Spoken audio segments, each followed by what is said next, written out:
Hey, Hey Ryan, how's guys, it going? Hey pretty Ryan. good. How are you? Everybody, this is Ryan Pummell. He's from around Traverse City, Michigan, right, Yep. Ryan? And he was at Dan's workshop this weekend, and he had a really unique deer that he shot in Michigan, and we thought it'd be a good news story because I don't. Dan, you said you'd never seen anything like this, have you? Well, wait. Now I seen Okay, a deer one time, a spike buck, not a mature buck like his, but I seen a spike that had spots down the spine on each side. And hmm you know what the funny part is? You know where I saw it? Michigan. Yep, Michigan, right in the armpit of the thumb, the little pit. Oh, geez. It's like by So, Bay City or something like that. so just so everybody knows what we're talking about, Ryan shot um, this buck right here, and let me get to a better picture of it here. But it's a clearly a really nice buck. Oh man, just a second, everybody. What are you I don't know doing? on Facebook. Um, it's a it has spots still though. Yep. Um, Wow. yeah, you can see on the side of the buck there. And Ryan, you were saying earlier that a lot of people were telling you it's a they thought it was a piebald deer. Yep. And that's what Yeah, I it just thought does not initially, look like any piebald I've ever seen. because there's no like blotchy white or It's spots just tan. like a fawn or a fallow deer. Yep. Yeah, Hmm. it just looks like a fawn that never lost its or a mature buck never lost its spots growing up. Yep. And He had a even that trail picture camera from the picture of year it too. before. Huh? Yep. There it is. Now, Wow. is that So even so? even when it was winter cape, a fall cape, it still had the spots.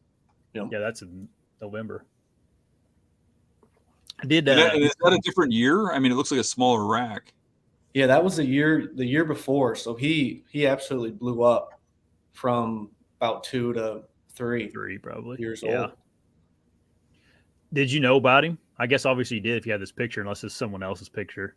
Yeah, so I saw this picture and I thought it was really cool, but then I didn't give it much thought because we never got another picture of him. That Hmm. that was the only time we got a picture of him that year, and by the by the time next season came around, I wasn't even thinking about it. Yeah. So full Did you? body mount or what? That I was gonna do that, but then the Cape spoiled when I was driving back Oh up with him. no. But You're kidding me. the good thing That's is the shoulder mount still has those spots going up his neck and everything. So, yeah. You can see it goes all the way up to the base of his neck right here. you know, Yeah. That's crazy, man. It's a nice deer too. Really nice deer. So you he's didn't shoot this one up by where you live at then? no, this was so my family, they've had a farm for going on 4 generations or so. And that's kind of a spot we always go to year in and year out. And most of it's probably 60% of it is corn or soybeans or wheat. And then there's like a river bottom and some good bedding areas and CRP that they like to be into. Gotcha. So could you clearly see the spots when he was coming in? Yeah, so I think it was like October 19th or 18th. And I was set up right on a field edge. And then there's kind of a little transition area and bedding to the west side. And this tree kind of had like a, we call it a crooked tree because it kind of comes up and around. So when you stand up, the tree's going out to your right and you're just kind of looking right over towards the bedding. And it was probably 8:30 or so. And you know how you always hear something and you slowly turn and look, and he showed up. Automatically I started shaking and You knew it freaking was out him, right? Right because I away. knew it was him because it was good light at that point, and he was super. His hide was super light, and then those spots just stuck out like nothing. And he was oblivious. He had no idea I was in the tree, and he came about 8 or 10 yards, perfect broadside shot. And as soon I hit him, and as soon as I hit him, he took like 2 quick steps, and then he stopped. and he didn't like do anything. He didn't book it. He didn't start to like hot wobble with the heart shot. Sometimes they do. And he just ate the arrow, and he kept on feeding and walking north of me. And as I'm looking at him, I can see the hole like right behind that crook of that elbow, but low. So I was thinking, I didn't know what to think at that point. I'm just watching the deer kind of slowly bleed out and just continue to feed and eat. He ended up going east into the field, and he just kept eating and eating and eating. And it was probably about 30-40 minutes of this stuff, just watching him. And I'm still in the tree, like, what am I gonna do? What's the next thing I gotta do here? And he ended up kind of working almost like an entire circle around me, back to where he came from initially. And I threw a grunt at him in between that, and he didn't come busting in or anything, but he kind of just kept on checking stuff out and came on the same path as the first shot. And he got about probably 20-25 yards away from me, but he's facing me this time. And then he decides to turn around and just kind of walk off. And at that point, I'm thinking, do I let him go? If I let him go, is he going to survive this shot? So I knocked an arrow real quick, and he was cordoned away. He was pretty much facing directly away from me, and I just threw another arrow at him and heard a big slap, and he booked it. He booked it towards the river bottom, and I didn't hear anything cross the river. So I kind of let it sit. And I was a couple years younger then, and got it too excited and started getting lost in two different blood trails, kind of walking around trying to figure out what's going on. And I ended up getting my cousin, and we started trying to get back on the blood trail a couple hours later. And at one point, I just said, I'm going to go check the river. I'm just going to walk the river edge and see if he piled up next to it or somewhere near it, or at least get back on the blood trail. And so I'm kind of walking down this river bottom right next to the creek, and I get about 5 yards away from this deer. I couldn't see him, and he just pops up and just takes off like a rocket, and my heart sank. I was even more frustrated, not being patient enough, because I didn't really know where I shot him, or if that first shot was good, if the second shot was better.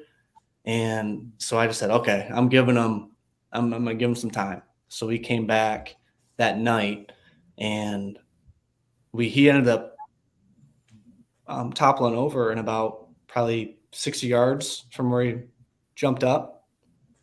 And as soon as I saw him, he was a good sized deer. But those spots, it's kind of one of those hunts where it's so surreal. You don't know what to do about it. And it was so much fun. And I actually found out that a neighbor was actually getting him on trail cam quite a bit. And he was really mad that I got him. So, but yeah, after two shots, one like right in the brisket, I think, and then the other one went in through his hip and out the same side. I don't know which one did the trick, but after a long track, we finally got on him. But that's good. Did you ever actually get a hold of any kind of expert about it, or like a deer doctor or anything? Deer biologist?